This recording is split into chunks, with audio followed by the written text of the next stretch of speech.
Salut à tous, je suis Orméus Jean-Denis, étudiant en sciences de l'éducation, chercheur en pédagogie.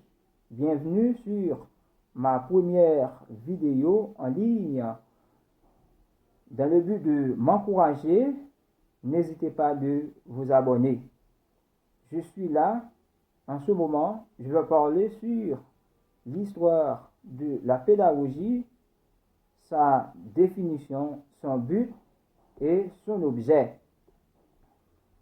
S'il faut tenter de faire l'histoire de la pédagogie, il faut se baser sur le monde grec, l'époque de la Renaissance et de l'âge classique, l'époque des Lumières. Les sophistes comme Pythagoras, Platon, Socrate étaient tous des premiers pédagogues de l'Antiquité. À côté des sophistes, on trouve les éducateurs professionnels, l'enseignement de l'art de bon citoyen, l'enseignement de l'art de la politique, la didactique. On les appelait sophistes, c'est parce qu'ils enseignaient la morale à la jeunesse. À l'époque de la Renaissance et de l'âge classique, cette époque est justement influencée par Michel Aiguin de Montaigne, Jean-Amos Cominsky, François Rabelais. L'époque des Lumières a été influencée par Denis Diderot, Jean-Jacques Rousseau. Donc, justement, passons maintenant à la définition de la pédagogie. La pédagogie se définit comme étant un ensemble de méthodes utilisées pour éduquer les enfants et adolescents.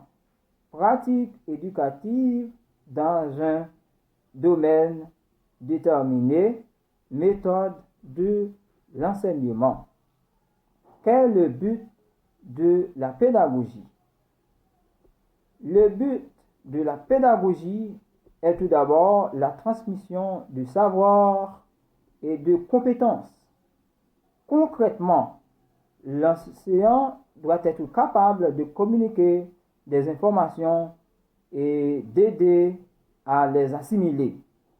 Justement, vous voyez, alors être enseignant n'est pas une chose facile. L'enseignant doit être capable de communiquer toutes les informations auprès de ses élèves afin de bien assimiler une connaissance parfaite. Donc, quel est l'objet de la pédagogie? La pédagogie est à la fois une théorie et une pratique. Une théorie ayant pour objet de réfléchir sur les systèmes et sur les procédés d'éducation en vue d'en apprécier la valeur et par là d'éclairer et diriger l'action éducateur. Donc, alors, il faut intéresser justement sur la pédagogie. Prochainement, je vais vous parler sur le triangle de Jean Houssaye, pédagogue français. Merci pour votre encouragement. À la prochaine.